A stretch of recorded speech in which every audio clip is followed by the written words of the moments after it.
Today we have Judson Culter here with us at GOLDINVEST, CEO of Canadian critical metals explorer Rover Metals, ticker ROVR. The company had some pretty important news out on its LGL lithium project only a couple of days ago, and we would like to hear more on that from Judson. Welcome, sir. Hey, thank you for having me this morning, Bjorn. Judson, before we talk about last week's news, please remind our audience of what you have on the LGL project. What type of lithium project is it? What is the location? What is the geological setting? Yeah, no, that's great. So we consider this to be a district scale size lithium project. To put it in perspective, it's 24 square kilometers in size.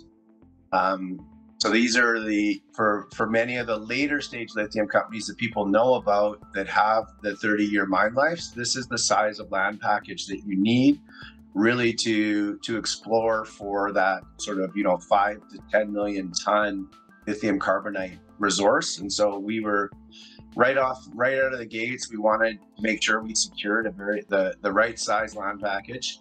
The project, what's great about this lithium project is its location. So it's in the southwest lithium jurisdiction of the state of Nevada in the US.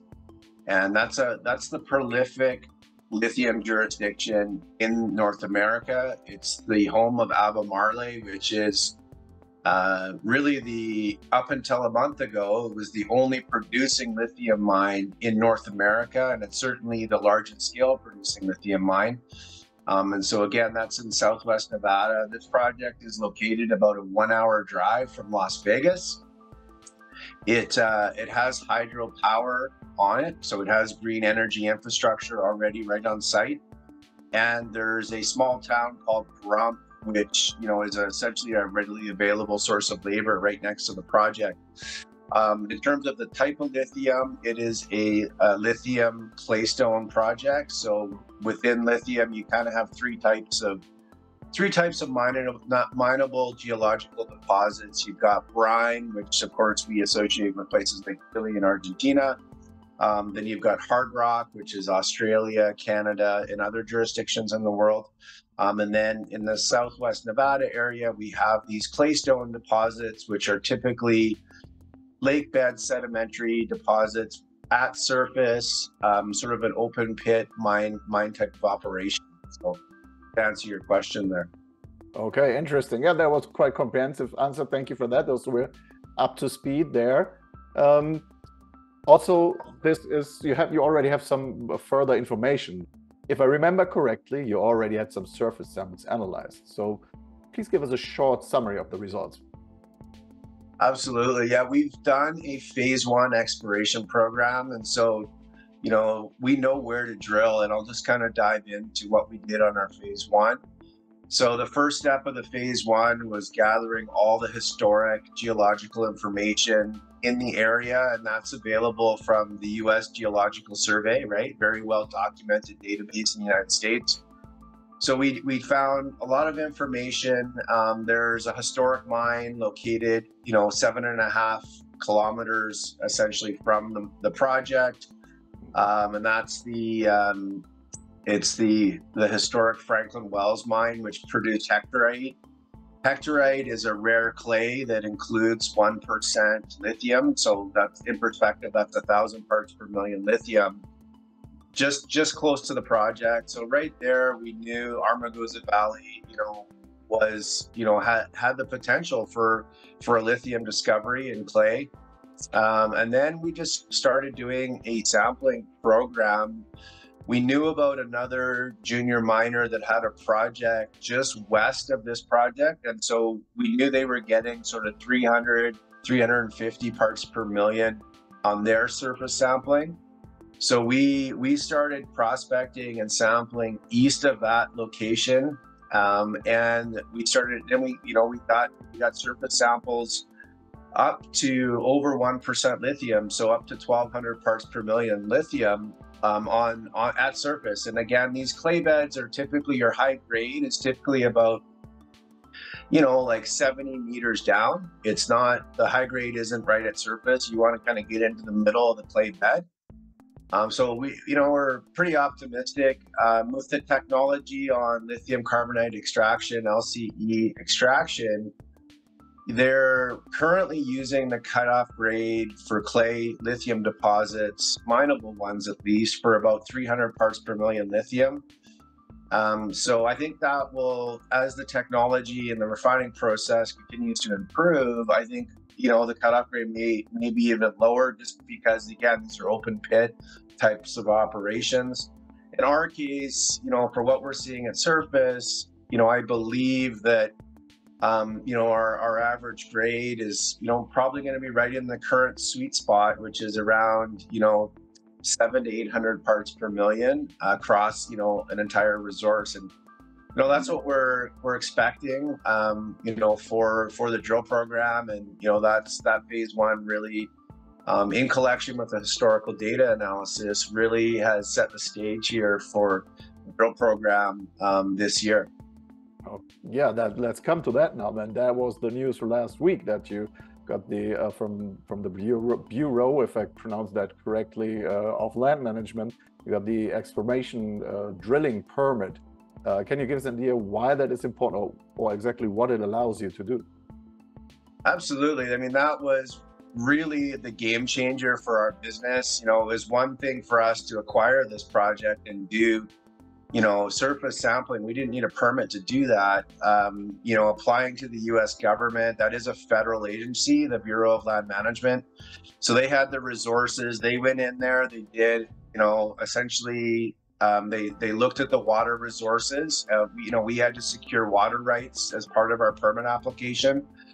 So they made an assessment of water tables available, whether or not they were going to let a project like this, essentially move to the next level.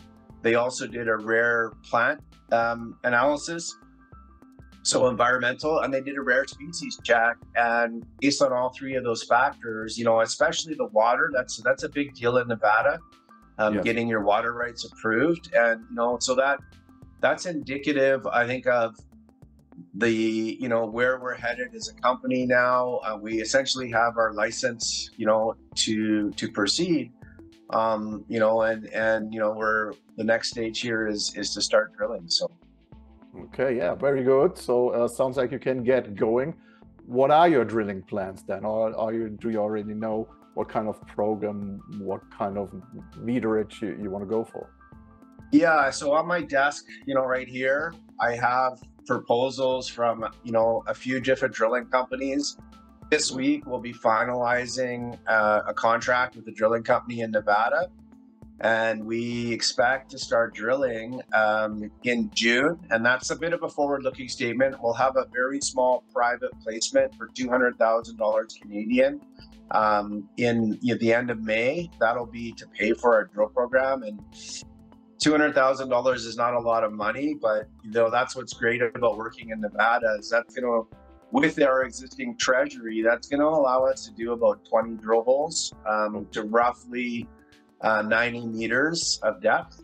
And the drill program is, when you drill lake bed sediments, it's connect the dots, right? It's kind of like if you were drilling in a coal field, you just do a grid, you just do an open grid, and it's about every half mile you do a hole. And so that's, it'll be a big deal, because if we hit on all those holes, that really shows the potential for, the multi-million ton lithium resource. So you don't need much to move the needle on claystone lithium exploration. Okay, it sounds like you've got your plan laid out there, and we'll see how it goes with the execution. And we will certainly talk again when the drill results come in. Looking forward to that. Now, you briefly touched on it already with the different types of projects or of deposits, lithium deposits, and especially in Nevada, you have the claystone, and you have, to some extent, you have brine projects. Can you give us well, not the advantages, but the differences between the two kind of lithium deposits? Absolutely, yeah. So you're right. In the Southwest Nevada, there is two brine deposits.